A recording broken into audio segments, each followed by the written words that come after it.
The breaking point, Harrison Blackwell stood in the darkened server room of NextGen Industries at 3 in the morning, watching red error messages cascade across 12 monitoring screens like a digital avalanche. His reflection in the glass showed a man who looked far older than his 42 years.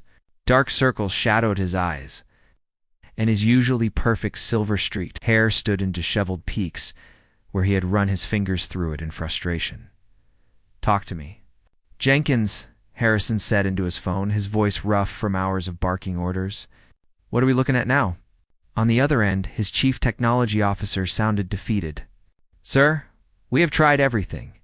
The neural network keeps corrupting itself every 17 minutes. It is like the system is allergic to its own code. I have had my best people on this for 72 hours straight. We are out of ideas." Harrison ended the call without responding and pressed his palms against the cool glass. Through the window, he could see the heart of his empire, rows upon rows of servers that powered the most advanced artificial intelligence system ever created. Or at least, it was supposed to be.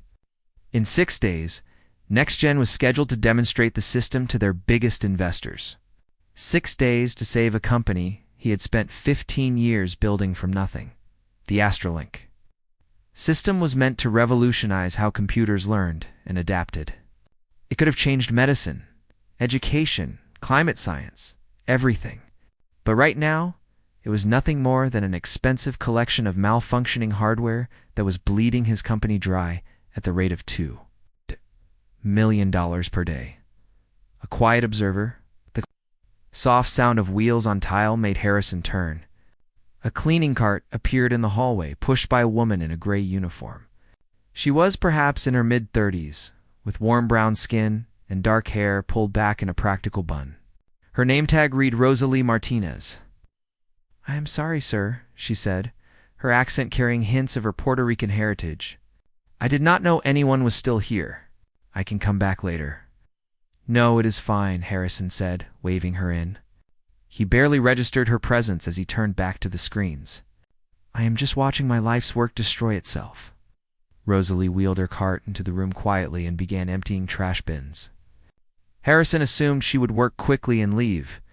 Most of the cleaning staff avoided executives, especially ones who were clearly having a terrible night. But instead, after a few minutes, she spoke. "The red lights, they flash in a pattern." Harrison did not turn around.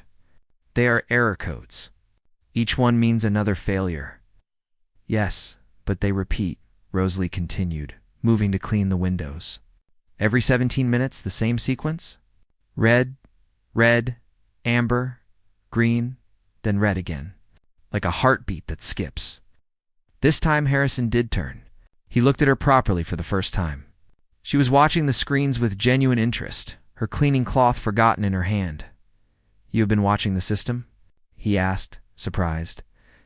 Rosalie looked embarrassed. "I clean this room every night. For 2 years now. The lights, they are usually green. But for 3 nights, they have been red. And they always follow the same pattern." The pattern nobody saw. Harrison felt something shift in his mind. Jenkins and his team had been focused on the errors themselves, trying to fix each problem as it appeared. But what if the timing mattered? What if the 17-minute cycle was the key? "Show me," he said suddenly. "Show me exactly what you have seen." Rosalie set down her supplies and approached the screens hesitantly. She pointed to the main monitoring display. "This one here, it always fails first. Then these 3. Then it spreads like water, finding cracks in concrete. But every time, it starts here." She indicated a specific node in the neural network, a section that Harrison's engineers had assured him was functioning perfectly. It was part of the backup system, something that should only activate if the primary system failed. "Hey, you noticed this just from cleaning?" Harrison asked, not unkindly. "My son, he has autism," Rosalie explained. "He sees patterns in everything. Numbers, colors, sounds. He taught me to look for them too. Sometimes the obvious things, they hide the truth." Harrison pulled up the diagnostic logs for the node Rosalie had identified. At first glance, everything looked normal. But then he changed the view to show activity over time. There it was. A spike in activity exactly 17 minutes before each system crash. The backup system is trying to take over, Harrison breathed. But it is not designed to run the full neural network. It keeps attempting to do a job it cannot handle, and when it fails, it crashes everything. Like trying to fit a square peg in a round hole, Rosalie said with a small smile. You push and push, but it will never work that way. A glimmer of hope, Harrison started typing furiously on his tablet, pulling up system architecture diagrams. If we isolate the backup system, tell it to stop trying to engage unless specifically commanded. But we need to do it without shutting down the primary system. One wrong move, and we could lose everything. He looked at Rosalie, really looked at her. You just might have saved this company. How did you notice something that 20 of the best engineers in the country missed? Rosalie picked up her cleaning cloth again, modest. Maybe they were looking too close. Sometimes you need to step back to see the whole picture. I see this room every night with fresh eyes. I do not know all the complicated words for what the machines do. I just see what I see. Harrison felt humility wash over him. Here he was, a billionaire CEO with degrees from top universities. He had been blind to a pattern that was obvious to someone whose job was to empty his trash cans. His expensive experts had been so focused on complex solutions that they missed the simple truth. Rosalie, he said carefully, what time do you finish your shift? 6 a.m, sir. Would you be willing to stay? I need to call my team, and I think your perspective might help us solve this. I will pay you overtime, of course. Rosalie looked uncertain. Sir, I just clean. I am not an engineer. No, Harrison agreed. But you see patterns. And right now, that is exactly what I need. Please. You might be the only person who can help me save this company. After a long moment, Rosalie nodded. I will stay. But I need to call my mother. She watches my son, and she will worry. Of course. Use my office. Take all the time you need.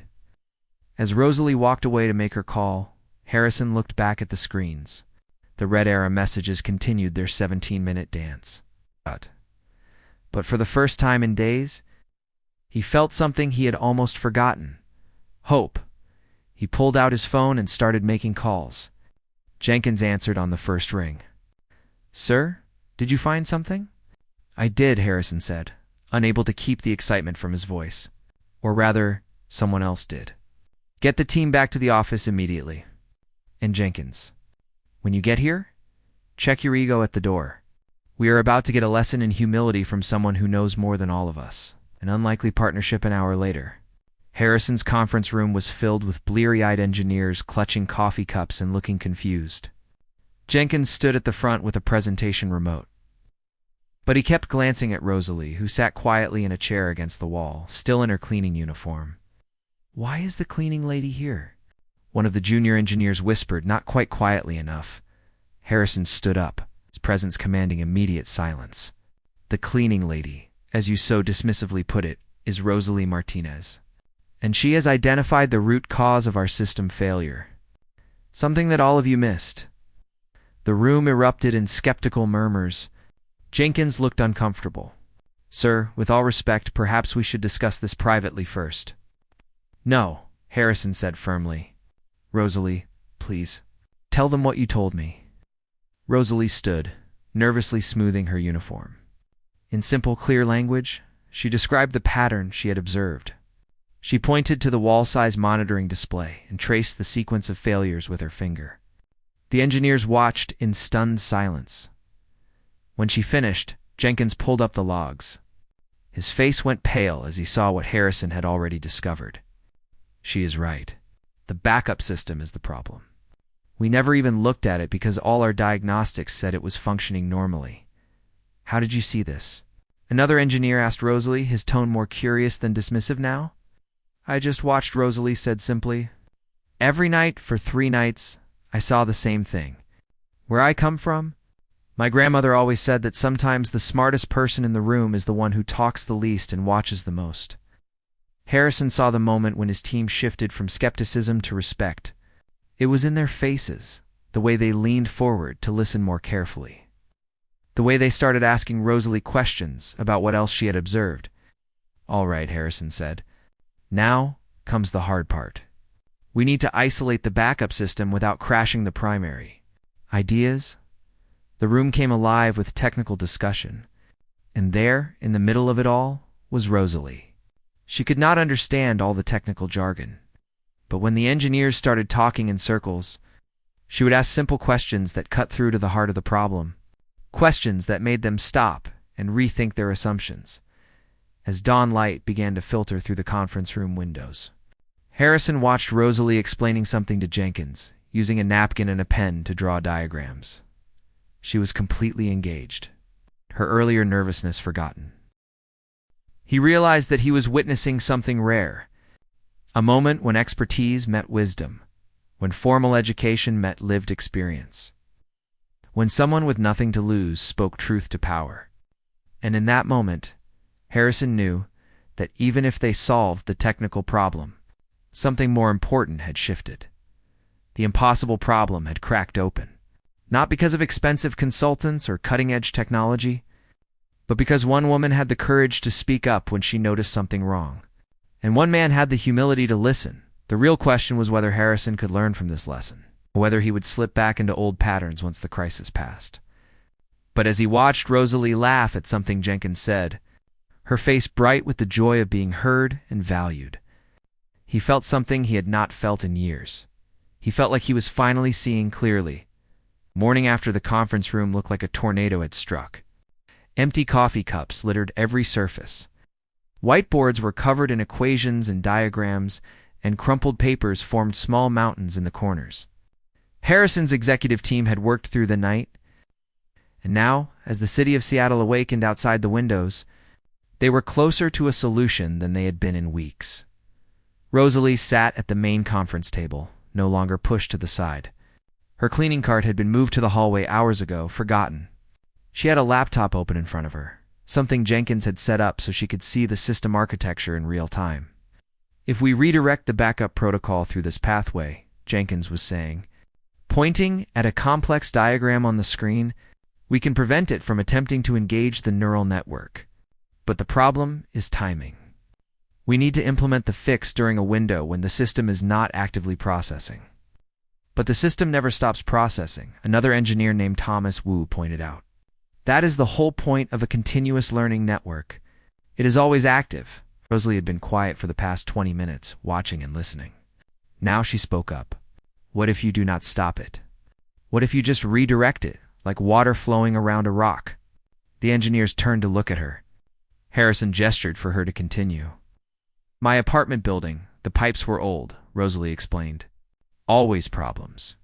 One day the plumber, he did not turn off all the water to fix a leak. He said that would cause more problems. Instead, he rerouted the water while he worked. The water kept flowing, just took a different path for a little while. Jenkins's eyes lit up. A soft redirect. We do not force the backup system offline. We give it a different job, something simple that keeps it occupied, while we reconfigure its access permissions. It's like giving a child a toy to play with while you child-proof the cabinets. Rosalie said with a smile. Thomas started typing rapidly. We could assign it to monitor system health reports. That is non-critical, but keeps it engaged. It would think it is doing important work. How long would we need? Harrison asked. Maybe for hours to implement fully, Jenkins said. But we would see results within the first hour if the theory is correct. Harrison looked around the table at his exhausted team. Then he looked at Rosalie, who was trying unsuccessfully to stifle a yawn. All right, Jenkins, Thomas, you two start working on the implementation. The rest of the team, go home. Get some sleep. We will reconvene at 2 this afternoon. As the room cleared, Harrison stopped Rosalie at the door. Your shift ended 3 hours ago. You must be exhausted. I am okay, Rosalie said, though her eyes were heavy. This is exciting. I have never been part of something like this before. You have been part of it from the beginning, Harrison corrected gently. Without you, we would still be chasing ghost errors. Go home, Rosalie. Get some rest. And please, come back this afternoon. I want you here when we test the solution. Rosalie hesitated. Sir, I have to ask. Why are you listening to me? I am nobody. I clean toilets and empty trash. Your engineers, they went to fancy schools. They know things I could never understand. Harrison was quiet for a moment, considering his answer carefully. Do you know why I started this company, Rosalie? She shook her head. I grew up poor. My father was a janitor, actually. My mother worked 3 jobs to keep us fed. I was the first person in my family to go to college, and I did it on scholarships and student loans that took me 15 years to pay off. Harrison leaned against the doorframe. Somewhere along the way, I forgot where I came from. I forgot that intelligence is not about degrees or titles. I forgot that the people doing the jobs others overlook often see things that the rest of us miss. Your father, he was a janitor? Rosalie asked softly. For 40 years. He worked in an office building downtown. He used to tell me stories about the executives, how they would walk right past him like he was invisible. But he noticed everything. He could tell you who was having an affair, who was about to get fired, who was making deals under the table. All because he was there, watching and listening. And nobody thought he mattered enough to hide things from him. Rosalie smiled. My grandmother used to say that invisible people see the most truth. Your grandmother was a wise woman. Harrison straightened up. So to answer your question, I am listening to you because you saw what needed to be seen, and because my father would be ashamed of me if I did not. The pushback that afternoon, Harrison's office felt like a courtroom. His chief operating officer, Patricia Chen, stood with her arms crossed, her expression thunderous. Behind her, 3 board members waited with similar looks of disapproval. You cannot be serious, Harrison, Patricia said. You are letting a cleaning lady dictate our technical strategy? Do you understand how this looks?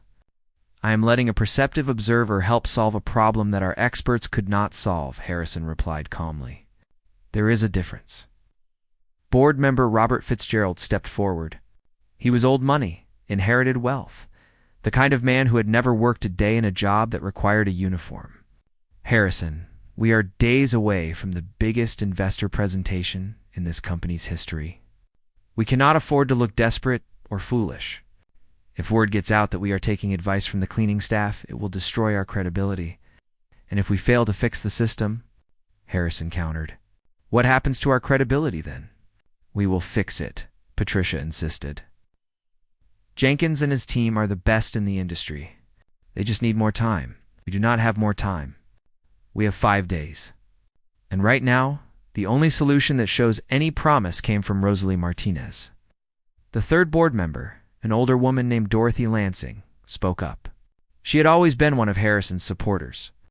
What exactly did this woman contribute? Harrison explained Rosalie's observation about the pattern, and how it had led to identifying the backup system as the root cause. He outlined the solution they were currently implementing. Dorothy listened carefully, her sharp eyes missing nothing. So she identified a pattern that your engineers missed, Dorothy said slowly. And her insight led directly to a viable solution. Yes. Then it seems to me, Dorothy said, turning to face the other board members, that we should be grateful, not dismissive. Harrison, is this solution working? We will know in 2 hours. Jenkins is running the implementation now. Robert Fitzgerald shook his head. This is insane. Dorothy, you cannot possibly support this. Why not? Dorothy asked coolly. Because the solution came from someone without a fancy degree? My father started his company in a garage with an 8th grade education. He built an empire by listening to people that others ignored. Maybe Harrison is doing the same thing. Patricia looked between them, clearly frustrated. Even if the solution works, we cannot let this woman take credit publicly. It will make us look incompetent. Then we will look incompetent, Harrison said firmly. Because I am not going to lie about who solved this problem. Rosalie Martinez saved this company, and she deserves recognition for that. The board will not allow it, Robert said flatly. Then the board can find a new CEO. The room went silent. Harrison met Robert's glare without flinching. He had built this company from nothing. He had sacrificed relationships, health, and years of his life to make next-gen industries successful. But he was not going to sacrifice his integrity. You are willing to step down over a cleaning lady? Patricia asked, disbelief clear in her voice. I am willing to step down over a principal, Harrison corrected. that every person who contributes to this company's success deserves respect and recognition, regardless of their job title. If you cannot accept that, then maybe I am not the right person to lead this company anymore. Dorothy was smiling now, a small, satisfied smile. Well, said Harrison. Robert, Patricia, I suggest we table this discussion until we see whether the solution actually works. Then we can decide how to proceed. Before anyone could respond, Jenkins burst into the office, his face flushed with excitement. Sir, it is working. The redirect is holding. We have had 0 errors for the past 45 minutes. The system is stable. Harrison felt relief crash over him like a wave. You are sure? Completely sure. The backup system is happily monitoring health reports, and the primary neural network is processing without interference.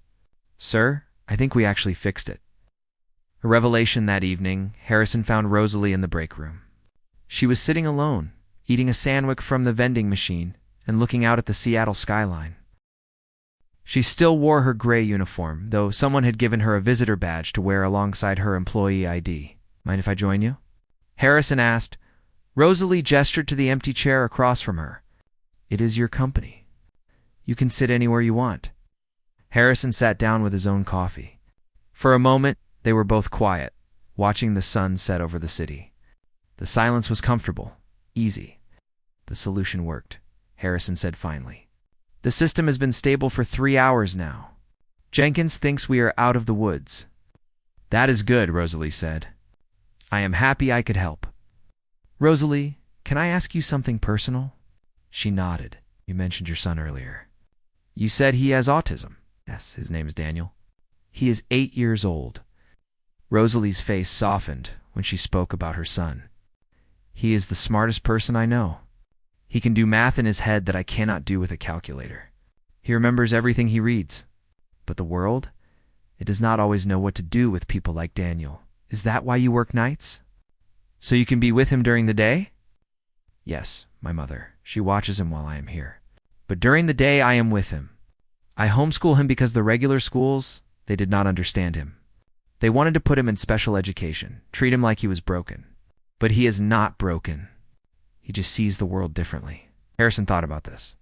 You were a computer science student. Jenkins mentioned that he looked you up after you left this morning. You attended University of Washington for 3 years. Rosalie looked surprised, then resigned. I should have known he would check. Why did you leave school? Daniel's father left when Daniel was 2. The doctor said Daniel had autism, and his father, he could not handle it. So it was just me. I had to work to pay for Daniel's therapy, and I could not afford both tuition and medical bills. So I picked what mattered most. Gave up your degree for your son? Was not giving up, Rosalie said firmly. It was choosing, and I would choose Daniel 1,000 times over. Harrison felt something crack in his chest.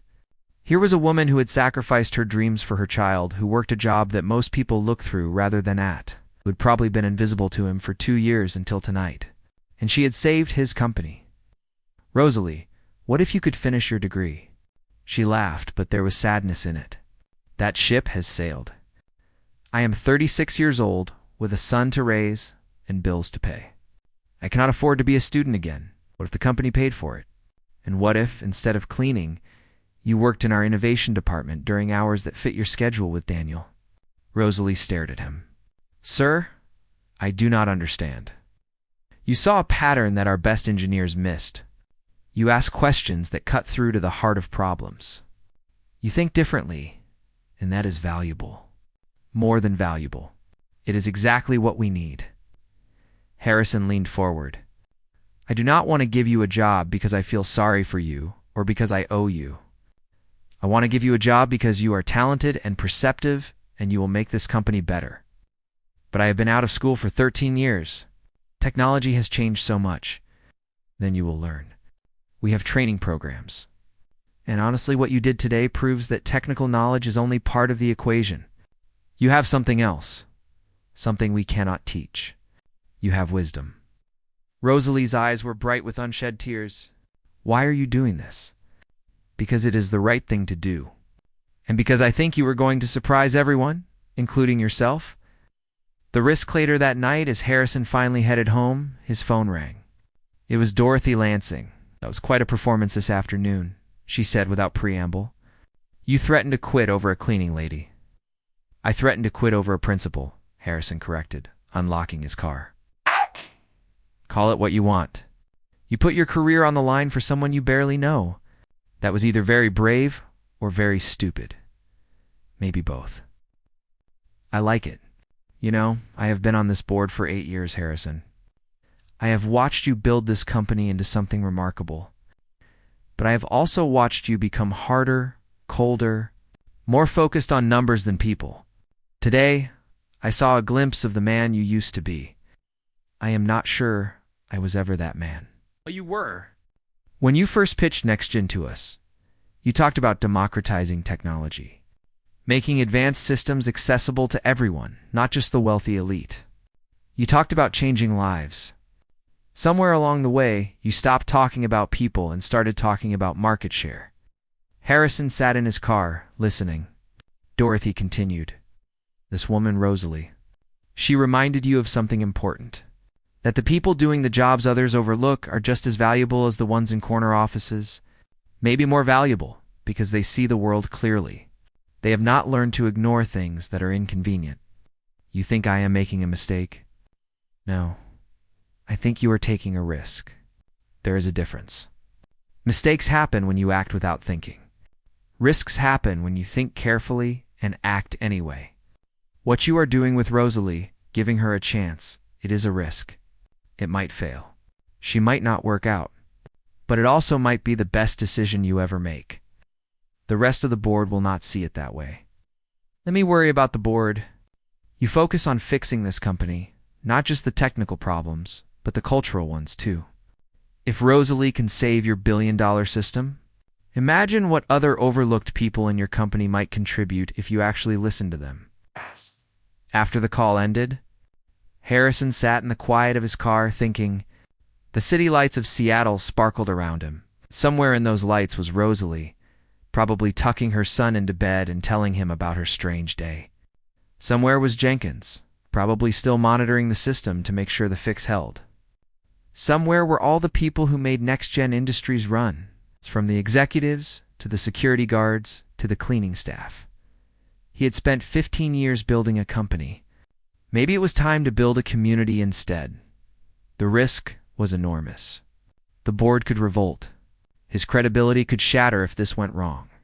But for the first time in years, Harrison felt like he was doing something that mattered beyond profit margins and investor presentations. He thought about his father, the janitor who had worked for 40 years in invisible anonymity. His father would have liked Rosalie. He would have understood what she sacrificed for her son. And he would have been proud of Harrison for taking this chance. The system was stable for now, but the real work was just beginning. Harrison had to prove that his instinct about Rosalie was right. He had to show his board, his company, and the world that talent existed everywhere, not just in the places people were trained to look. It was a gamble. But as he started his car and headed home through the glittering Seattle night, Harrison felt something he had not felt in a very long time. He felt alive. The first day 3 days later. Rosalie stood in front of the elevators at NextGen Industries, wearing clothes she had bought specifically for this moment. A simple navy blazer, pressed slacks, and flats that were professional but comfortable. Her hair was still pulled back, but now in a sleek ponytail instead of the practical bun she wore for cleaning. She barely recognized herself in the reflection of the polished elevator doors. The badge around her neck no longer read cleaning staff.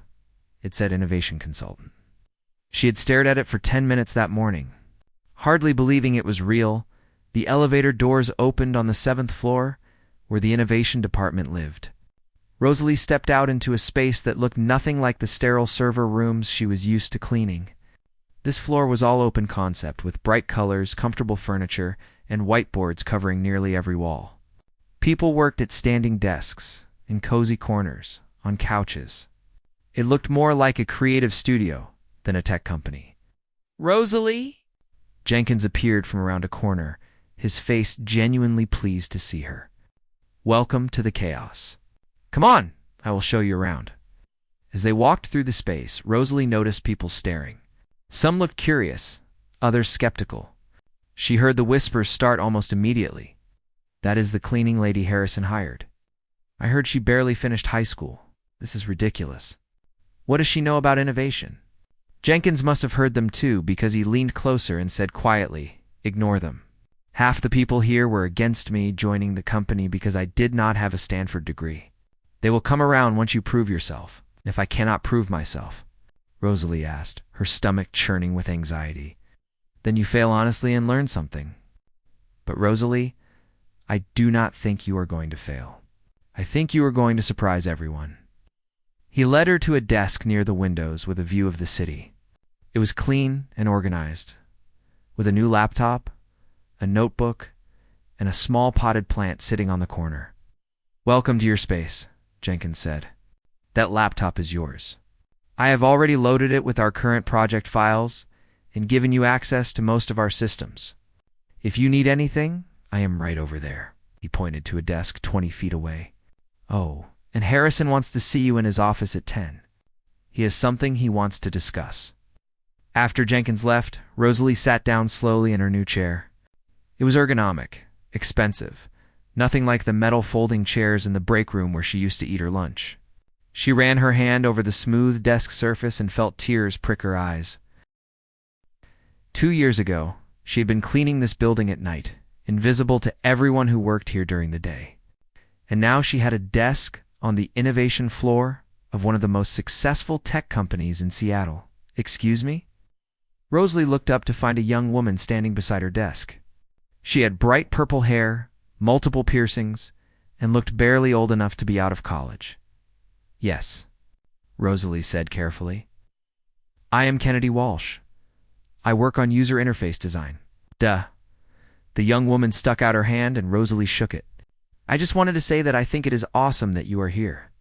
Everyone is gossiping about what happened with the system failure, and honestly, the fact that you saw something the engineering team missed is really cool."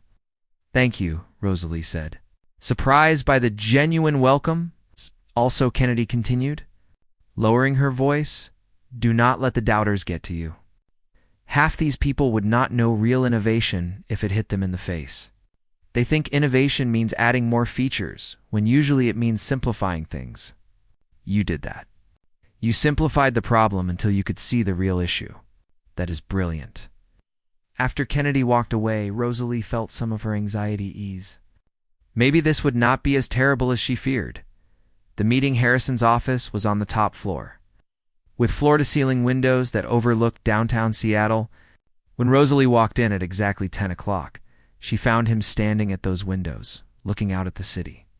"Rosalie, come in," he said without turning around. "Tell me what you see when you look out there." Rosalie joined him at the windows. "I see buildings, people, traffic, the city waking up. I see opportunity and obstacles," Harrison said. "Every building represents a company competing for the same resources we need. Every person is a potential customer or employee. Everything is data to be analyzed and leveraged." He turned to look at her. "Does that sound cold to you?" "A little," Rosalie admitted honestly. "It is. I have spent so long looking at the world through that lens that I forgot how to see it any other way. But you look at those buildings and you see people. You see lives and stories. That is what this company needs, that perspective." He gestured for her to sit, and they settled into the comfortable chairs arranged around a small table. "I want to talk to you about the investor presentation on Saturday," Harrison said. "We are going to demonstrate the Astrolink system, show them that it is stable and ready for deployment, and I want you there on stage with me." Rosalie felt the blood drain from her face. "Sir, I cannot. I am not a public speaker. I would not know what to say. I would tell them the truth.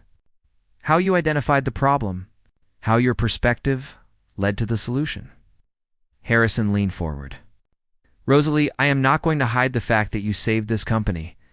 I am going to celebrate it. And yes, some people will be skeptical or dismissive.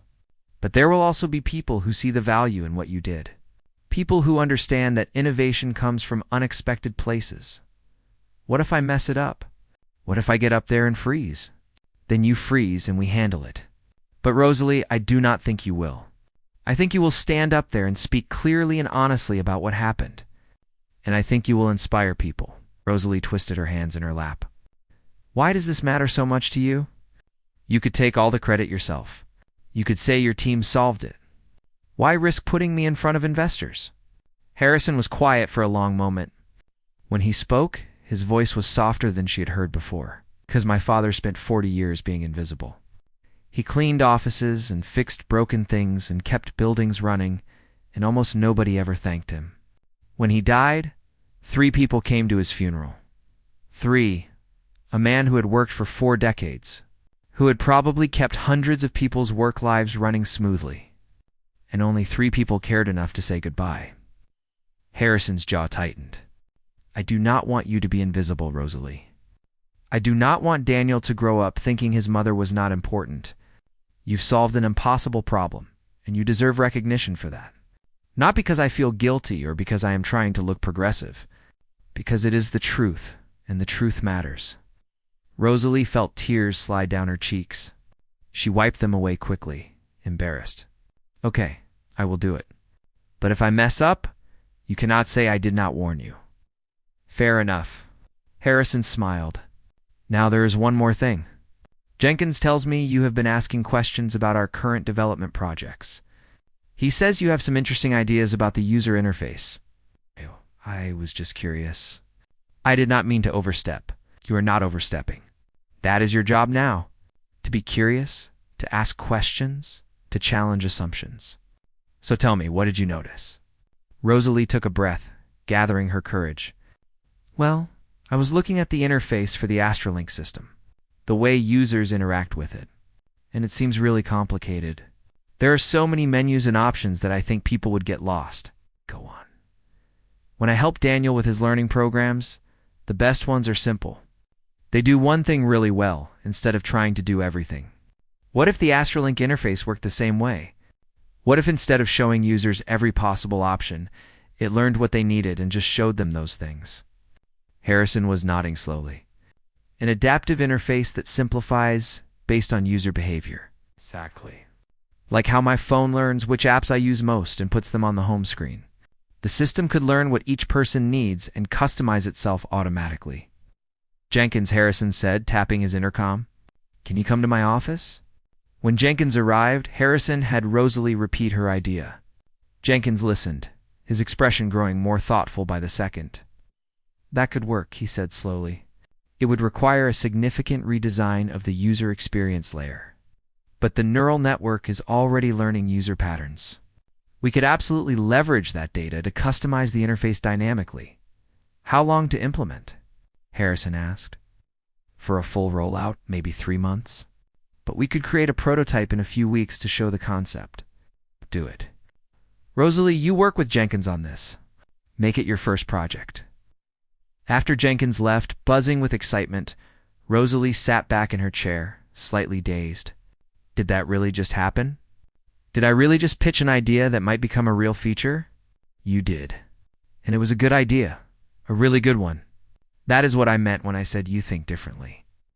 Harrison stood up, signaling the meeting was ending.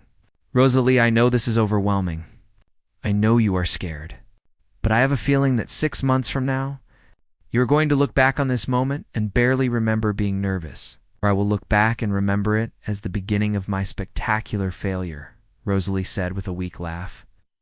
Either way, you will have tried. And that is worth something. The sabotage that afternoon, Rosalie was working at her desk, trying to understand the technical documentation Jenkins had given her, when her computer screen suddenly went black. Then text appeared, white letters on a black background. Go back to cleaning. You do not belong here. Rosalie stared at the message, her heart pounding. It stayed on the screen for 10 seconds, then vanished. Her desktop reappeared as if nothing had happened. She looked around the open office space. Everyone else was working normally, focused on their own screens. Nobody seemed to notice anything wrong. Was it a prank? A glitch? A warning? Rosalie's hands shook as she tried to keep working, but the message had rattled her. Someone did not want her here. Someone wanted her to fail, for the rest of the day, She felt eyes on her.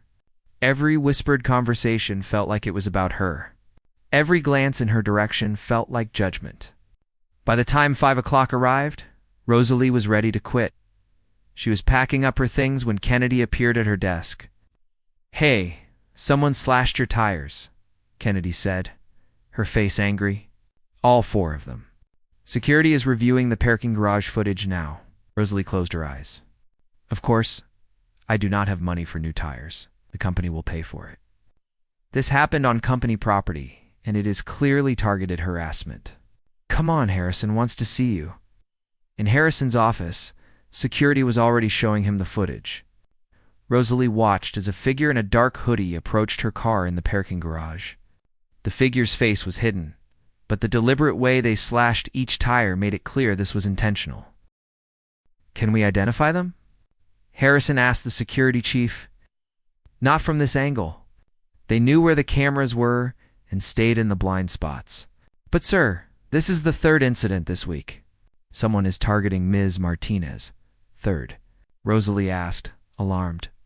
"What else happened?" "Your employee file was hacked yesterday. Someone tried to change your access credentials. And someone filed a formal complaint claiming you are unqualified for your position." The security chief looked uncomfortable. "There is a petition circulating among some of the engineering staff demanding your removal." Rosalie felt sick. "How many people signed it?" 43 so far." Harrison's expression was thunderous. "I want to know who started that petition. I want their names, and I want them on my desk tomorrow morning." "Sir, most of them signed anonymously, and unanonymize them. This is my company, and I will not tolerate this kind of behavior." Harrison turned to Rosalie. "I am sorry. I should have anticipated resistance, but I did not expect it to be this bad." "Maybe they are right," Rosalie said quietly. "Maybe I do not belong here. Maybe I should go back to cleaning." Oh. Harrison's voice was firm. "That is exactly what they want. They want you to quit so they can feel justified in their prejudice. But Rosalie, you have already proven your value. You have pitched one good idea today, and I guarantee you will have more. You belong here just as much as anyone else. But if people hate me, how can I work with them? Innovation requires collaboration, right? How can I collaborate with people who want me gone?" Kennedy spoke up from where she had been standing quietly by the door. "Not everyone wants you gone. I counted signatures on that petition. There are 300 people working in this building. 43 signatures means most people either support you or do not care enough to sign. Do not let the loud minority convince you they speak for everyone." Rosalie looked at her, surprised by the support. "She's right," Harrison said. "The people targeting you are scared. They are scared that if someone without their credentials can succeed, means their credentials are not as valuable as they thought. They are scared of change. But fear does not get to win here. Not in my company." The decision that night, Rosalie sat at her kitchen table with her mother and Daniel. She had told them about the slashed tires, the threatening message, the petition. Her mother's face had grown darker with each detail. "You should report this to the police," her mother said in Spanish. "This is not safe." "The company is handling security," Rosalie replied, also in Spanish. "But Mama, maybe they are right. Maybe I am not qualified for this job. Maybe I am in over my head. Do you think that?" Her mother asked sharply. "Or are you letting other people make you doubt yourself?" Before Rosalie could answer, Daniel spoke up. He had been sitting quietly, arranging his action figures in precise rows on the table. "Mom, did you know that Albert Einstein was called stupid by his teachers? And Thomas Edison was told he was too dumb to learn anything?" Rosalie smiled despite her anxiety. Daniel had an encyclopedic knowledge of historical figures, particularly ones who had been underestimated. "Yes, baby, I know. And Temple Grandin, she has autism like me, and people said she would never accomplish anything. But she invented things that changed how farms work. She did not let them stop her." "That is different, Daniel. Those people were geniuses." Daniel looked at her with his serious, direct gaze. "You are a genius too, Mom. You see patterns. You solve problems. You are just like them. Do not let the dumb people convince you that you are the dumb one." Rosalie laughed, tears streaming down her face. "Since when did you get so wise?" "I have always been wise. You just do not always listen." Her mother reached across the table and squeezed Rosalie's hand. "Your son is right. You have been given an opportunity that most people only dream about. Yes, some people are trying to take it away from you. But are you going to let them? Or are you going to fight?" Rosalie thought about Harrison's father, the invisible janitor. She thought about all the people who worked jobs that others looked through. People who had ideas and perspectives that never got heard because they did not have the right credentials or connections. She thought about Daniel, watching her, learning from her about how to handle it when the world underestimates you. "I am going to fight," she said finally. "I am going to show up tomorrow and the next day and the day after that. And I am going to prove that I belong there, not to them, but to myself." Daniel nodded approvingly. "Good Temple Grandin would be proud of you." That night, Rosalie could not sleep. She lay in bed thinking about the investor presentation on Saturday. 3 days away. 3 days to prepare to stand in front of wealthy, powerful people and tell them that a cleaning lady had solved a problem their expensive engineers could not. The fear was overwhelming. But underneath the fear was something else, something stronger. Determination. She had come too far to quit now. She had sacrificed too much, worked too hard, survived too many challenges to let a few scared engineers drive her away. Whatever happened on Saturday, whatever happened with this job, she was going to face it with her head held high. Because Daniel was watching. Because her mother believed in her. And because somewhere, Harrison's father was watching too, hoping that this time, the invisible person would be seen the next morning. When the threatening message appeared on her computer screen again, Rosalie did not panic. Instead, she screenshotted, forwarded it to security, and kept working. When she heard whispers in the break room, she held her head high and ignored them. When someone left a janitor's uniform on her desk with a note that said, "This suits you better," she threw it away and went back to her project with Jenkins. She was done being scared. She was done questioning whether she belonged. She was Rosalie Martinez. She saw patterns. She solved problems. And she was exactly where she was meant to be. The real battle was just beginning. But for the first time since this all started, Rosalie felt ready to fight it. 3 days until the presentation. 3 days to prove everyone wrong, or 3 days to fail spectacularly. Either way, she would face it honestly, courageously. And with the knowledge that she had tried, and sometimes trying was enough.